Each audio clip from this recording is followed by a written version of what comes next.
제가 몇 가지 질문을 드려보겠습니다. 질문은 쉽습니다.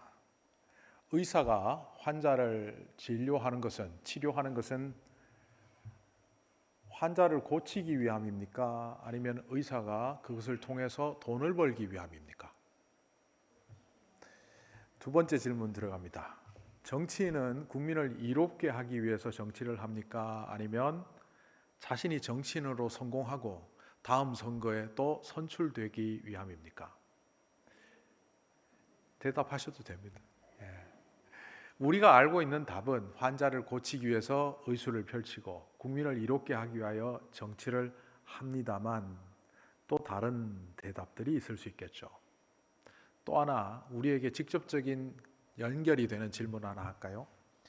그리스도인은 주님의 뜻을 이 땅에 이루기 위하여 살아갑니까? 아니면 자신의 행복을 위해서 하나님의 도움을 얻기 위해서 예수를 믿습니까? 사실 이 질문 세 가지는 같은 레벨입니다. 내용은 조금씩 다르지만 수준은 같다는 뜻입니다. 이걸 어떤 사람은 간단하게 이렇게 말할 겁니다. 현실론과 이상론이다. 의사가 의료 행위를 통해서 환자를 고치는 것이 당연한 일이고 목적이지만 돈 못 벌고 쫄딱 망하면 그 의료 행위를 계속할 수 없기 때문에 돈을 벌어야 한다. 그래서 이 두 가지는 같이 가거나 혹은 수익이 보장될 때만 의료 행위는 지속될 수 있다. 이렇게 사회학적으로 또 경제학적으로 설명하기도 합니다. 여러분들은 하나님의 말씀과 이런 현실론, 이상론이 부딪힐 때 어떤 것을 취합니까? 손해를 보더라도 이상적인 답을 추구합니까? 아니면 내가 뭐 대단한 사람이라고 하며 현실을 추구하며 살아갑니까? 한 통계에 보면 한국에서 조사된 한국 그리스도인들에게 질문을 던진 통계입니다. 73%의 사람들이 현실론적 근거를 두고 판단한다라고 말했습니다. 28%는 그러면 이상론입니까? 그 중에 12%는 모르겠다입니다. 그러니까 어떻게 보면 지극히 적은 사람들을 제외하고 대부분의 사람들 현실론적으로 판단하고 생각하고 있다는 걸 보여주고 있는 자료입니다. 자, 오늘 설교 제목이 이솝우화 같습니다. 여우인가 암탉인가? 얼핏 보면 암탉의 계란을 노리는 여우 이야기 같은 그런 제목만 보면 그렇게 보이지만 제가 고민을 하면서도 이렇게 제목을 잡은 이유는 오늘 성경 말씀에 나오는 여우라는 이미지와 암탉이라는 이미지를 제대로 깨닫지 못하고 놓쳐버리면 오늘 말씀 전반을 이해할 수 없기 때문에 그 제목을 그렇게 잡아보았습니다. 그러니까 여우의 개념과 암탉의 개념은 결코 가벼운 개념이 아니라는 겁니다. 오늘 말씀을 잠깐 내려놓고 지난주 말씀을 상고해 볼까요? 지난주는 좁은 문 이야기를 통해서 주님의 음성을 들었습니다. 그런데 맨 끝절에 나오는 누가복음 13장 30절에 나오는 이 구절은 제가 언급도 하지 않고 지나갔습니다. 보아라, 꼴찌가 첫째가 될 사람이 있고 첫째가 꼴찌가 될 사람이 있다.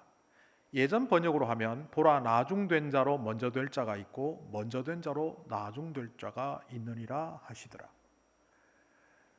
흔히 들었고 누가복음 13장에만 나오는 것이 아니라 여러 군데 등장하는 말씀이다 보니 우리는 여기에 익숙합니다.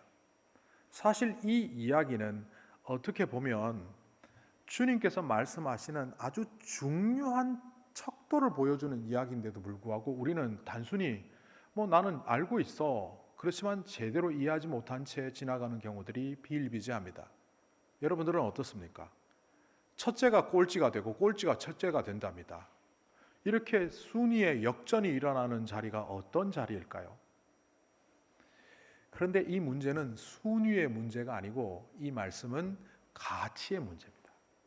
순위의 문제로 보면 열심히 일한 사람이 더 좋은 결과를 받는 것이 당연한데 일하지도 않고 밑에 처져 있던 꼴찌가 갑자기 1등으로 나서면 이렇게 불합리한 게 어디 있느냐, 이런 불평이 나오게 되지만 이 이야기는 가치의 문제라고 바라보면 이렇게 풀어질 수 있습니다.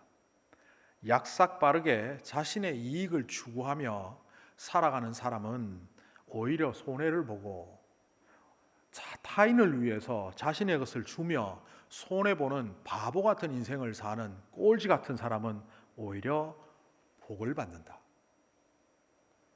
순위의 문제가 아니라 가치의 문제라는 것을 보고 나면 이 꼴찌는 단순한 꼴찌가 아니라 주님의 뜻에 합당하게 살아가는 그 사람을 의미한다는 것을 보게 됩니다. 그러니까 좁은 문으로 들어가 좁은 문 안에서 복을 누리는 사람을 나중된 자가 먼저 된 것이라 그 구절은 그렇게 설명했다고 볼 수 있습니다. 근데 오늘 이 누가복음 13장 31절부터 시작되는 이야기도 사실은 이 30절의 가치의 문제와 연결되어 있다 이렇게 볼 수 있습니다. 오늘 말씀을 이렇게 묵상하다 보니 제가 예전에 읽었던 한 책에서 읽었던 논쟁이 생각났습니다. 그 논쟁은 소크라테스와 트라스마코스 논쟁이라 그래서 굉장히 유명한 논쟁입니다. 플라톤이 쓴 책에 나오는 이야기인데 자기의 스승 소크라테스와 당대 최고의 소피스트로 알려져 있는 트라스마코스가 이 나라가 혹은 정치가가 어떻게 살아가야 하는지를 논쟁하는 이야기를 담고 있습니다. 어떻게 보면 어떤 게 올바른가 올바름의 논쟁이기도 합니다. 이 트라스마코스는 당대 최고의 학자고 석학이라고 불러도 될 만한 사람입니다. 그는 이렇게 말했습니다. 나라의 법이 제정되고 정치인이 선출되어서 통치자가 만들어지는 것은 그것은 결국 강자가 중심이 되는 세상을 만들기 위함이다. 그 책에 나오는 내용을 제가 소화시켜서 제가 많이 살을 붙여서 해석해서 제 버전으로 말씀드리겠습니다.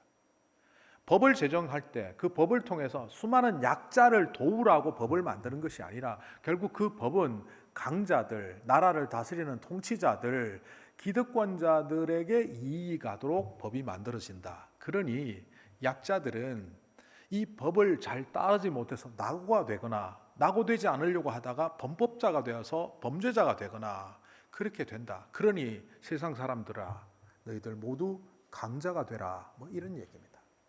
이 세상은 어쩔 수 없이 약육강식의 시대다. 그래서 약한 자는 강한 자한테 먹히게 되어 있으니 제발 성공해라. 꿈을 가지고 큰 성공을 이루어라. 뭐 이런 세계관을 보여주고 있습니다. 사실 그렇지 않습니까? 정치가들이 국가를 위한다고 하지만 국민을 위한다고 하지만 자기의 성공을 추구하며 살고 큰 성공을 이룬 사람들이 대부분 자기의 이익을 추구하며 살아가다가 조금 남는 것을 사회에 이바지하는 그런 현실 속에서 이 트라스마코스 이야기는 굉장히 현실적으로 보입니다. 항해사도 그 배를 운영하고 운행하는 이유는 자기가 여러 면에서 성공적인 항해사 선장이 되기 위함이고 의술을 펼치는 사람도 자기의 이익을 실현하기 위해서 살아가는 것이기 때문에 그 의술 또한 돈 버는 수단에 불과하다라고 말하는 사람이 트라시마코스입니다. 그는 이렇게 말합니다.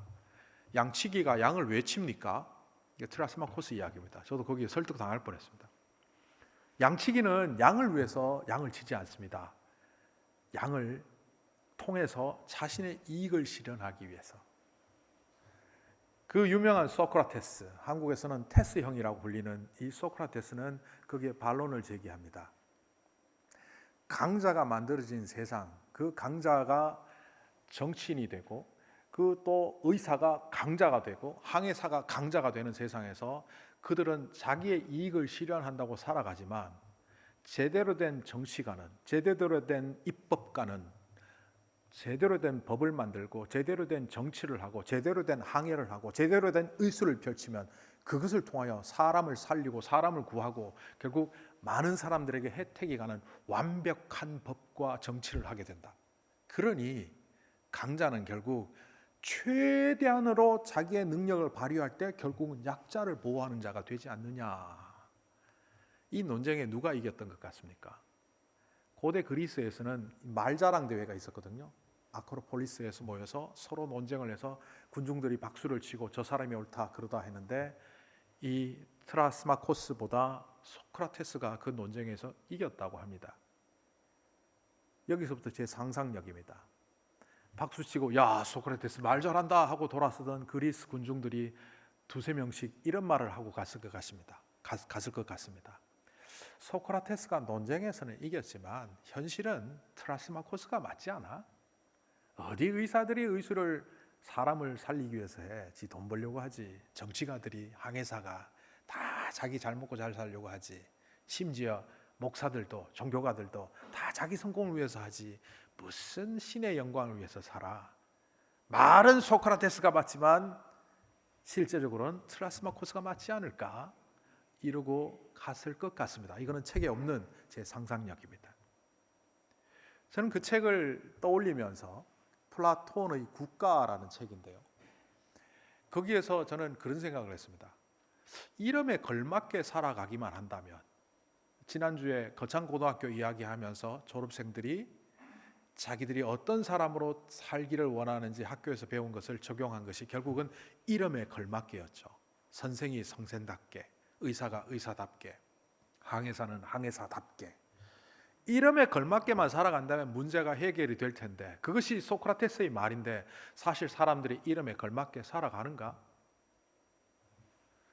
예전에 학교 선생님이 들어오셔서 사람 인자 5개를 써놓고 첫 시간을 이야기하는 것을 들은 적이 있습니다. 아마 고등학교 윤리 시간이었던 것 같습니다. 사람이 사람답게 살지 않으면 사람이 아니지, 사람답게 살아야 사람이지. 그분이 사람 인자 5개를 써놓고 그렇게 풀어간 것은 굉장히 뛰어난 것이어서 제가 그분을 굉장히 존경했는데, 나중에 알고 봤더니만 공자가 한 말을 약간 바꾼 거더라고요. 공자가 이런 말을 했었습니다. 군군 신신 부부자자. 임금이 임금답고, 신신 신하가 신하답고, 부부 아버지가 아버지답고, 자자 아들이 아들다우면 이 세상은 바른 세상이 된다. 이름답게 살아가는 것이 정말 중요한 것이라는 것을 이 세상의 현자들도 알고 있는 이 이야기를 떠올리며 우리는 오늘 말씀 속으로 들어가 보면 희한한 이름이 등장합니다. 여우라고 불린 사나이입니다. 여우가 누굽니까? 여우에게 가서 말을 전하여라. 맑기 좀 어두운 사오정 같은 사람은 여우에게 가서 말을 하라고요? 예수님 무슨 소리 하시는 거예요? 그럴 수 있지만 이 여우는 바로 헤롯을 의미하는 단어였습니다. 왜 예수님은 헤롯을 여우라고 했을까요? 이 여우가 주는 굉장히 중요한 이미지가 있는데, 우리 한국 사람들은 그 한국 사람이 갖고 있는 여우에 대한 이미지 때문에 성경에 나오는 이 이미지를 제대로 읽을 수가 없습니다. 한국 사람이 갖고 있는 여우의 이미지는 뭡니까? 저 불려시 교활하다는 거. 여우 같다 그러면 어떤 때는 뭐 예쁘다, 영악하다 이렇게 약간의 긍정적인 의미로 쓰일 때도 있지만, 악하고 뭐 옛날 이야기에 나오는 간 빼먹는 사람, 하여튼 등쳐먹는 사람, 하여튼 여우에 대한 이미지가 뭐 이렇게 교활하고 영악하고 그런 이미지가 있습니다. 근데 성경에 나오는 이 여우는 조금 다른 이미지가 있습니다. 아가서 2장 15절에 보면 이런 구절이 나옵니다. 우리를 위하여 여우 곧 포도원을 허는 작은 여우를 잡으라. 우리의 포도원에 꽃이 피었습니다. 포도원에 꽃이 피어서 이제 열매를 맺으려고 하는 아주 중요한 시기에 포도원에 들어와서 그 꽃을 꺾고 포도원에 열매를 맺는 것을 방해하는 존재가 있는데 그게 여우라는 거예요. 그러니까 유대인들의 개념 속에서 그 문화적 시각으로 바라보면 여우에게 첫 번째로 떠오르는 것은 허무는 자라는 뜻입니다. 방해꾼, 허무는 사람, 망가뜨리는 존재, 뭐 이런 이미지입니다. 마태복음 8장 20절에서 예수님이 이런 말씀을 하셨죠. 여우도 굴이 있는데 공중에 새도 거처가 있는데 나는 인자는 머리 둘 곳이 없다. 이때 공중의 새, 여우는 어떤 의미입니까? 하찮은 존재라는 뜻입니다. 하찮은 존재조차도 거할 곳이 있는데 하나님의 아들인 인자가 거할 곳이 없다. 이렇게 대조법을 사용했습니다. 그러니까 예수님도 그 당시에 많은 사람들이 알고 있는 여우의 이미지를 갖고 왔는데 그 두 번째 이미지는 하찮은 존재라는 뜻입니다. 세 번째 이미지는 느헤미야 4장 3절에서 찾아볼 수 있는데 이런 구절이 있습니다. 암몬 사람 도비아는 곁에 있다가 이르되 그들이 건축하는 돌 성벽은 여우가 올라가도 곧 무너지리라. 느헤미야가 바벨론에서 돌아와서 사람들과 더불어 예루살렘 성벽을 쌓기 시작합니다. 그때 방해꾼이었던 도비아는 와서 비웃으며 코웃음 치면서 말을 합니다. 여우가 올라가도 무너질 성벽이로다. 무슨 수수깡이냐? 뭐 이렇게 말했다는 겁니다. 그 성벽이 하찮다는 것을 의미하기 위해서 그것보다 더 하찮아 보이는 여우란 존재를 떠올렸고, 또 여우는 어떤 존재입니까? 무너뜨리는 존재입니다. 그러니까 이 느헤미야 4장 3절을 통해서 볼 수 있는 여우의 이미지는 하찮은 존재, 무너뜨리는 존재, 방해꾼, 이것이 겹쳐져서 나옵니다. 그러니까 성경에서 말하는 이 여우는 방해꾼, 무너뜨리는 자, 그리고 하찮은 존재, 별 볼 없는 자라는 뜻이 나오고 있습니다. 예수님께서 헤롯을 여우라고 하신 그 개념은 바로 그런 개념입니다. 그가 교활하다는 뜻이 아니라 그가 왕이라고 불림받지만 그는 하찮은 자요. 그는 뭔가 대단한 일을 하고 있는 것 같으나 그는 이 시대를 허무는 자에 불과하다는 것을 말하고 있습니다. 성경에 여우와 이미지가 겹치는 사람들을 떠올려 보았습니다. 저는 첫 번째 사울 왕이었습니다. 사울 왕은 하나님께 선택받아 왕이 됩니다. 그런데 그가 왕으로 합당한 일을 자꾸 하지 못하고 엉뚱한 일을 하니까 하나님이 그 다음 대에는 다른 왕을 세우겠다고 다윗에게 사무엘을 통하여 기름 부음을 합니다. 만약 올바른 사람이라면 하나님이 당장 나를 왕에서 물러나라고 하는 것이 아니라 내 당대는 내가 왕이 되되 그 다음 당대는 다윗을 세우겠다고 하셨으니 내가 그가 왕이 잘 되도록 길을 닦아 주리라, 뭐 그렇게 해야 정상인데 사울은 그렇게 하지 않습니다. 하나님의 계획이 그렇다고 그러거나 말거나 나는 내 아들 세울 거야. 그러면 하나님의 계획을 무너뜨리려면 어떻게 해야 돼? 다윗 죽이면 되잖아. 내 앞으로 인생의 목적은 다윗 죽이는 거야. 그리고 그는 다윗을 죽이는데 일생을 바쳤습니다. 그러다가 자기가 먼저 죽어버렸습니다. 하나님의 길을 가로막고 하나님의 나라를 가로막겠다고 하는 사람은 다 여우입니다. 또 누가 있습니까? 저는 발람과 발락이 떠오릅니다. 모세가 이스라엘 군중들을 이끌고 이렇게 돌아서 가나안 땅으로 들어갈 때 그 지나가던 땅이 있는데 그 땅이 바로 모압 땅이었습니다. 이 모압은 그 아브라함의 조카 롯의 가문에서 비롯된 자손들이기 때문에 이스라엘과 혈연지간이 있습니다. 모세는 사람을 보내서 그 땅을 차지하려고 가는 것이 아니라 우리가 그 길을 통과할 뿐 너희들의 땅에 대해서 욕심이 없다 하였음에도 불구하고 발람은 저들을 가로막아야 되겠다. 하나님이 저들을 보내시든 말든 내 뜻은 저들을 가로막는 거다 해서 발람 선지자를 불러서 방해 공작을 펴려고 하는데, 이 발람은 돈 준다 그러니까 하나님의 선지자인데도 가려고 하니까 나귀가 가지를 않습니다. 그래서 나귀를 한 대 때리고 두 대 때리고 세 대 때리니까 맞던 나귀가 말을 합니다. 네가 뭔데 나를 패냐? 내 눈에는 여호와의 사자가 보이는데 네 눈에는 여호와 사자가 안 보이냐 이 멍청아? 물론 멍청아는 제 해석입니다. 그 막 나귀가 화를 내면서 말을 합니다. 네가 뭔데 나를 때리냐? 여호와의 사자가 보이지 않느냐? 그래서 발람은 거기서 멈췄어야 되는데 그러거나 말거나 하나님이 여호와의 사자를 동원하고 나귀를 말하게 하셨음에도 불구하고 발락이 주는 달콤한 그것을 위하여 이스라엘을 가로막는 공작에 참여합니다. 그래서 발람과 발락은 하나님의 길을 가로막는 자, 여우입니다. 헤롯 왕은 사실은 왕이라고 붙이기에는 너무 약한 권위를 갖고 있던 사람입니다. 오늘 여기에 나오는 헤롯이라는 사람은 헤롯 안티파스라고 해서 안디바라고 성경에 나오는데 헤롯 대왕의 아들입니다.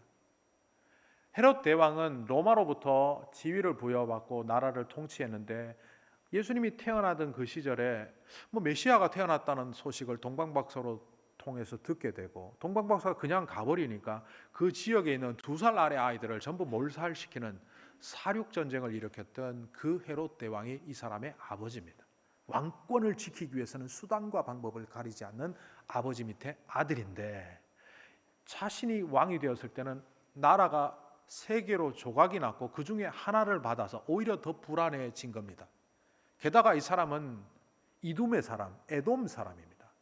유대인도 아니고 로마로부터 권위는 받았지만 군중들의 지지도 없고 그래서 늘 왕권을 지키기 위하여 왕도 아니죠. 영주에 가까운 이 지위를 지키기 위하여 굉장히 동분서주했던 사람입니다. 세례 요한이 그의 도덕성을 지적하니까 불러다 죽여버립니다.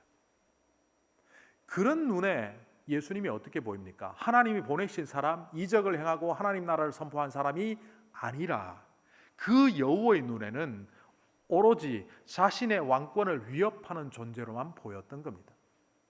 여호와의 눈에는 그렇게만 보입니다. 하나님의 나라가 그를 통해서 나타나든 하나님의 사역이 그를 통해서 나타나든 상관이 없고 나는 그만 죽이면 된다는 생각을 갖고 있는 이 여우에게 오늘 예수님은 이렇게 말씀하십니다. 보아라, 오늘과 내일은 내가 귀신을 내쫓고 병을 고칠 것이요 사흘째 되는 날에는 내 일을 끝내리라. 그리고 나는 내 길을 가야 하겠다. 여기서 끝낸다는 뜻은 완수하다는 뜻입니다. 십자가의 사역을 통해서 내 사역은 완수가 되고 네가 죽이려고 하지 않아도 나는 이 땅을 떠날 때가 있을 것이니 네가 나를 죽이지도 못할 뿐더러 결국은 하나님의 길은 하나님께서 열어가신다. 이렇게 말씀하는 겁니다. 우리가 좁은 소견으로 하나님께서 역사하시고 섭리하시는 것을 믿지 못해서 인간의 방법으로 세속적인 방법으로 성공해 보려고 하지만 그 방법은 잘못되었다. 바로 그렇게 말씀하시는 것처럼 우리에게 들려옵니다. 세상에 많은 사람들이 하나님의 나라를 방해하고 심지어 오늘날 믿는 자들이 교회가 하나님의 나라를 오히려 가로막는 시대라고 말하는 이때에 우리들 머릿속에 뭐가 있습니까? 가치 전도가 일어났습니다. 하나님 나라보다 더 소중한 것은 성공이요, 하나님의 복음보다 더 소중한 것은 세상의 소식이요, 하나님의 뜻보다 더 중요한 것은 사람들의 안목이라고 여기며 살아가는 우리들은 믿는다고 1년을 살아왔지만 오히려 2023년 한 걸음 한 걸음이 여우짓하는 모습이 아니었나 우리를 돌아보게 합니다. 이 여우를 향하여 나는 앞으로 여우를 다 때려잡겠다 이렇게 말씀하시지 않고 주님은 암탉 이야기를 하십니다. 암탉의 이미지는 우리나라 사람들은 암탉이 울면 집안이 망한다. 그러니까 한쪽에서는 암탉이 울면 계란을 낳는다. 그런데 오늘 이 암탉의 이미지는 우리가 생각해 보지 않아도 성경에 나와 있습니다. 암탉이 제 새끼를 날개 아래 품듯이. 암탉이 병아리를 왜 품습니까? 상황을 상상해 보면 독수리나 매가 나타나서 병아리를 채가려고 할 때 차라리 나를 죽여라 하는 마음으로 새끼들을 품습니다.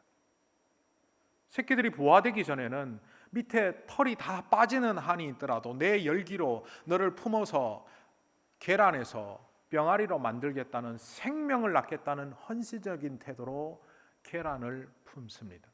이 품음은 완벽한 보호요, 완벽한 희생이요, 완벽한 헌신을 의미하는 표상입니다. 아무리 세상은 여우짓을 하며 여우적 개념으로 살아가고 있고 믿는 자조차도 하나님의 길을 가로막는 시대가 되었을지라도 나는 여전히 암탉이 병아리를 품듯이 세상을 품겠다는 겁니다. 그러나 이것은 한정된 시간 속에서만 그렇다는 겁니다. 그 뒤에 나오는 말씀은 마치 예수님이 아니라 하나님이 하시는 말씀 같습니다. 내가 몇 번이나 내 자녀를 모아 품으려 하였더냐. 너희는 그것을 원하지 않았다. 보아라, 너희의 집은 버림을 받을 것이다. 내가 너희에게 말한다. 너희가 말하기를 주님의 이름으로 오시는 분은 복되시다 할 그때가 오기까지 너희는 나를 다시는 보지 못할 것이다. 풀어보면 이겁니다. 과거 구약시대 때부터 지금도 내가 다시 올기 전까지 너희를 계속 품으려고 할 것이다. 그 품음을 통해서 너희를 회복하고 살리기를 원할 것이다. 그런데도 너희들은 계속 거절하고 또 거절할 것이다. 그런데 마지막 때 내가 오면 그 거절에 대하여 심판할 것이다. 간단히 요약하면 여우짓하며 살아가는 것이 성공이라고 사람들을 죽이고 사람들을 내쳐버리고 자기의 성공만을 추구하고 있는 사람들조차도 나는 품을 것이다.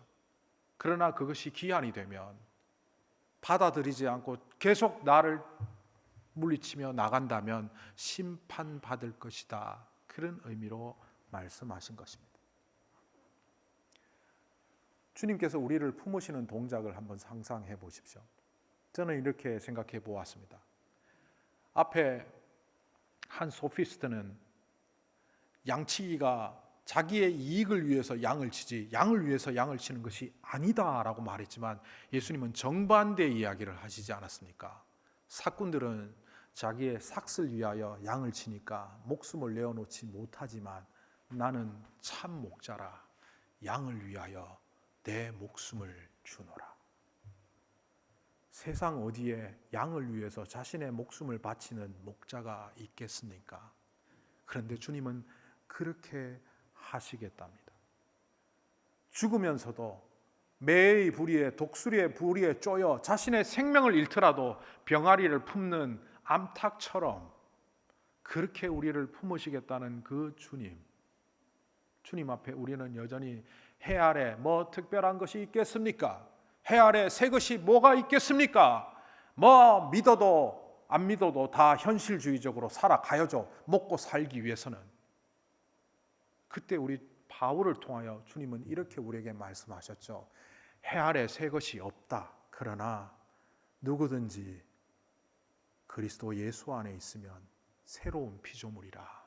이전 것은 지나갔으니 보라, 새 것이 된다.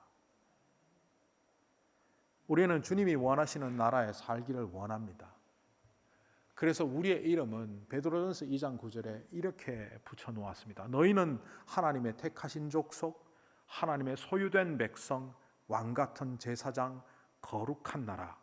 이 이름 뜻을 제대로 안다면 너희 안에 나타나는 빛을 따라 아름다운 덕을 선포하며 살아라. 이름에 걸맞게 사는 것이 비록 쉽지는 않지만 얄팍하게 계산해서 어떤 것이 내게 더 이득이 되냐 하는 그런 문제가 아니라 누구보다 한 단계 더 앞서서 성공해 보겠다는 탐욕적인 인간의 모습이 아니라 죽도록 우리를 사랑하시며 자신의 죽으심으로 우리를 향한 그의 사랑을 완성하신 그 주님이 올해도 내년에도 우리와 함께 하신다는 사실을 받아들이며 이제는 그 이름에 걸맞게 새 것이 되는 여우가 아니라 우리 또한 주님을 닮아 세상을 품는 암탉이 되는 우리 모두가 되기를 간절히 소망합니다.